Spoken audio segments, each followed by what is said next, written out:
कमलिया गोवा चराने वाले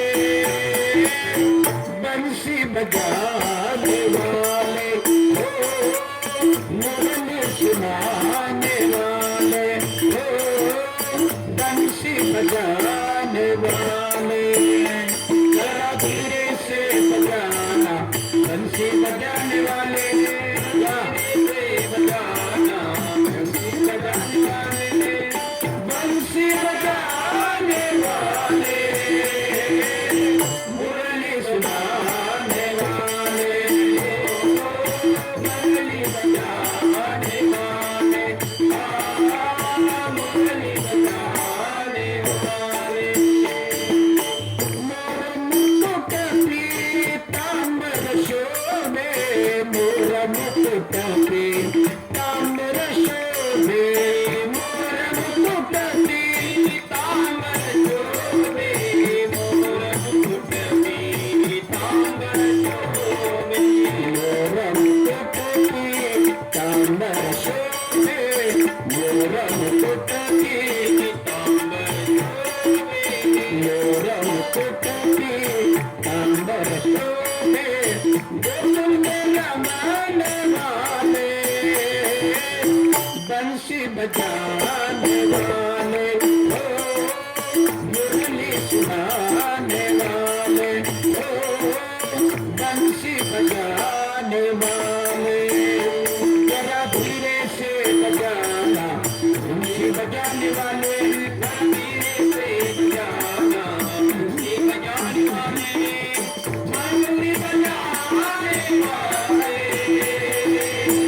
मुरली बजाने वाले मुरली बजाने वाले बंसी बजाने वाले मुरली बजाने वाले मीरा के प्रभु गिरधर नागर मीरा के प्रभु गिरधर नागर मीरा के प्रभु गिरधर नागर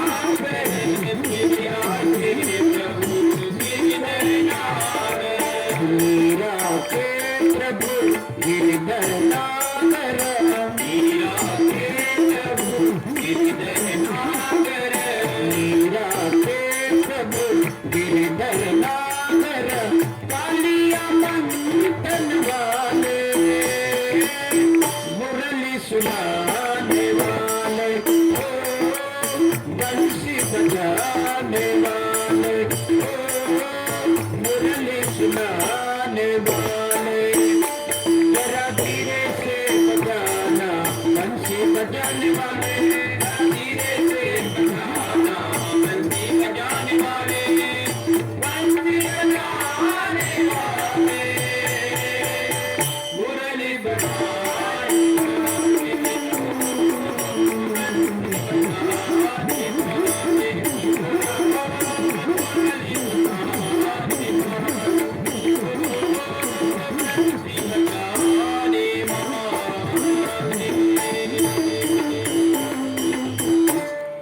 गोपाळ कृष्णाच्या एक एक लीला हा सत्कृपेचा आविष्कार होता हे लक्षात घ्या. जसं सद्गुरूंची कृपा तुमच्या आमच्या पाठीशी असली तर अशक्याला शक्य करण्याची ताकद सुद्धा सद्गुरू तुमच्या आमच्यामध्ये निर्माण करतात. त्याचं प्रत्यक्ष रूपाने दर्शन आज आम्हाला घडते आहे. अजून एक हस्ती आत्ताच त्या ठिकाणी आपल्या कारमधून उतरली आणि आपल्या प्रवचनामध्ये आली. माझ्यासोबत नेहमी हार्मोनियमची साथ देणारे पहिल्याच दिवशी त्यांनी आपल्याला हार्मोनियम मध्ये साथ दिली आणि दुसऱ्या दिवशी माइल्ड एकदम त्या ठिकाणी त्यांना अर्धांग वायूचा झटका आला. मी त्यांना सिम्स मध्ये ऍडमिट करून आलो आणि लगेच तुमच्या नागपूरचे जे प्रसिद्ध त्या ठिकाणी न्यूरोलॉजिस्ट आहेत अजयजी कुर्वे, डॉक्टर अजयजी कुर्वे यांना फोन केला. म्हणलं हे असं असं आहे, काही चिंता नका करू म्हणे महाराज, माझा मित्र आहे म्हणे, त्याचं नाव आहे म्हणे दीपक काबरा, दिनेश काबरा, तो सिम्स हॉस्पिटलला आहे, तुम्ही त्यांना सिम्स हॉस्पिटलला ऍडमिट करा, मी इकडून फोन करतो. त्यांनी पटापट त्या ठिकाणी त्यांना सलाईन दिल्या, इंजेक्शन दिल्या. अर्धांग वायूचा माणूस चालू शकत नाही, पण आज आमचे बंडूभाऊ गावंडे स्वतः त्या ठिकाणी चालत आले. हा अच्युत महाराजांच्या जिवंत कृपेचा आशीर्वाद. अच्युत महाराज की जय। श्री संत अच्युत महाराज की जय। आज के आनंद की जय। नाही तो पॅरालिसिसचा माणूस चालू शकत नाही. तोंड वाकडे होते, हात वाकडे होते, पाय वाकडे होते, परंतु आज प्रामुख्याने ते आपल्या पहिल्याच दिवशी गेलेत आणि आज त्यांना डिस्चार्ज मिळून ते आपल्या इथे स्वतः चालत येतात. काहीही वाकडं तिकडं नसताना परत सर्प करून दिला अच्युत महाराजांनी त्यांना. हीच अच्युत महाराजांची खरी कृपा आहे, ते लक्षात घ्या. सद्गुरू काय करू शकतात? फक्त तुम्ही निष्ठावंत भाव त्यांच्या चरणी समर्पित करा. निष्ठावंत भाव हा सद्गुरू भक्तांचा, सर्व भावे दास झालो त्यांचा. त्यांचे दास बना. एकमेकाचा डास बंद करा, एकमेकाचा डास करणं बंद करा. कंपनीमध्ये गेले तर एकमेकाचे बॉसही भरपूर आहेत, परंतु सद्गुरूंचा दास बनल्यानंतर ते कशी कृपा करतात त्यांचं जिवंत उदाहरण म्हणजे आमचे बंधुभाऊ गावंडे आहेत, हे लक्षात घ्या. आज ते स्वतः चालत येतात, त्यांचा परिवार आलेला आहे. सगळे त्या ठिकाणी कोणी भोपाळवरून आलं, तर कोणी दिल्लीवरून आलं, तर कोणी दर्यापूरवरून आलं. सगळ्या परिवारच्या परिवार आज त्या ठिकाणी आपल्या प्रवचनामध्ये उपस्थित आहे. जोरदार टाळ्या वाजवून स्वागत करा. अशा परिस्थितीमध्ये ज्या वेळेला एक दिवस गोपालकृष्णाकडे ऍप्लिकेशन आला. कोणतं ऍप्लिकेशन?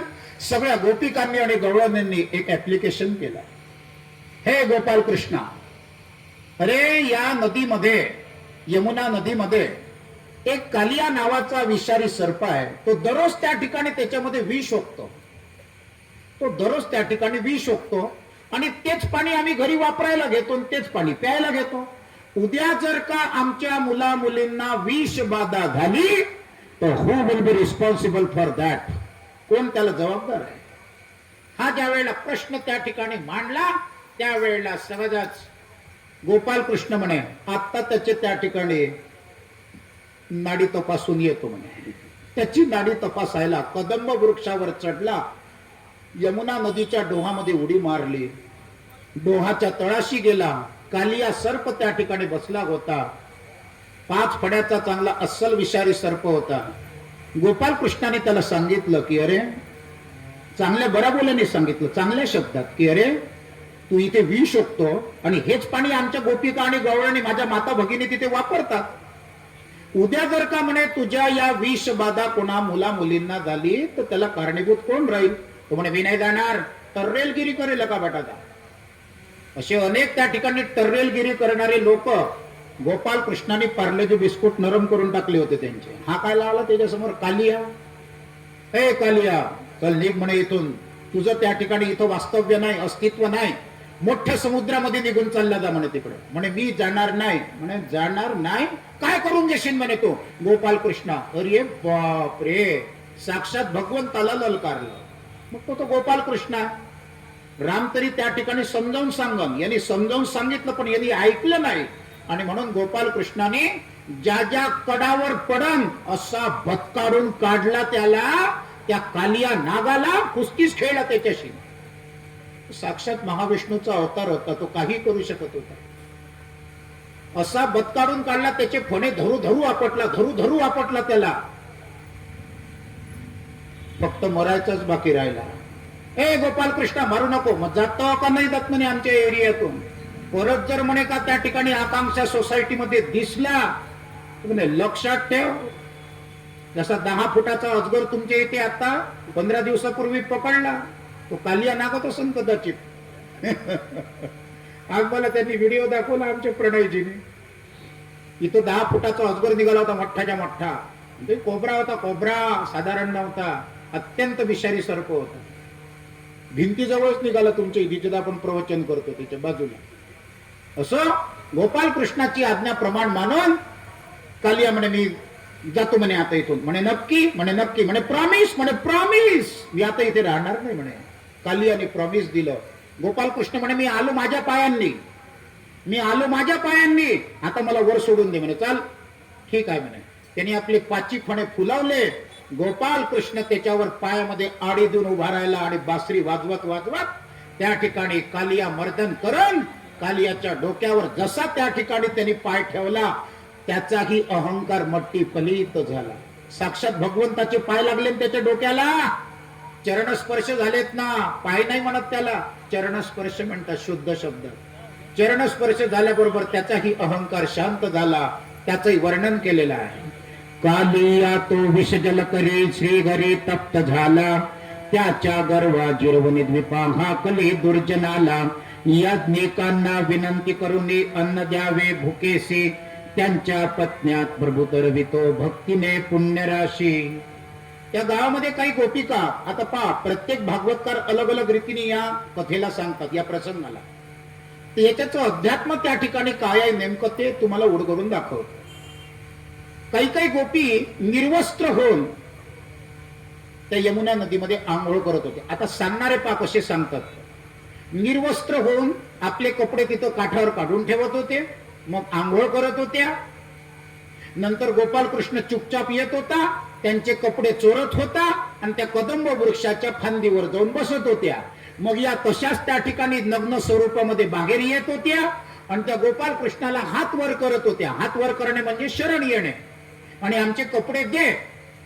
मग गोपाल कृष्ण त्यांची फिरकी घेत होता, त्यांची थट्टा करत होता आणि नंतर मग त्या ठिकाणी त्यांना त्यांचे कपडे वापस देत होता. अशी विषय विकाराकडे कथा नेणारे अनेक लोक आहेत. विषय विकाराकडे नेतात. सगळ्यात पहिले गोपाल कृष्णाने कोणते कपडे चोरले, कोणते वस्त्र त्यांना प्रदान केले आणि त्या कोणत्या नदीमध्ये पोहत होत्या, हा महत्वाचा प्रश्न आहे. हे लक्षात घ्या, हे सगळं अध्यात्म आहे. कोणत्या नदीमध्ये पोहत होत्या त्या गोपिका? त्या विषय विकाराच्या नदीमध्ये पोहत होत्या. गोपाल कृष्णाने त्यांचे कोणते कपडे चोरलेत? विषय विकाराचे वस्त्र चोरलेत. कारण तो चित्त चोर होता, त्याला एक नाव आहे चित्त चोर. तो त्या ठिकाणी चित्त चोरून घेत होते. मग त्याचे विषय विकाराचे कपडे चोरायला काय जाते त्याला? विषय विकाराचे कपडे त्या ठिकाणी गोपाल कृष्णाने घेतलेत आणि त्यांना कोणचं वस्त्र परिधान केलं? भक्तीचं, प्रेमाचं, जिव्हाळ्याचं वस्त्र परिधान करणारा, त्याचं नाव आहे अनंत कोटी ब्रह्मांड नायक भगवान गोपाल कृष्ण. कृपेचं वस्त्र, प्रेमाचं वस्त्र, आत्मीयतेचं वस्त्र, जिव्हाळ्याचं वस्त्र त्यांना परिधान करणारा, त्याचं नाव गोपाल कृष्ण आहे. विनाकारण त्या ठिकाणी भागवत सांगता येत नसेल तर भागवत सांगू नये आणि लोकांना विषय विकाराच्या दिशेने नेऊ नये. कधीही अच्युत महाराजांना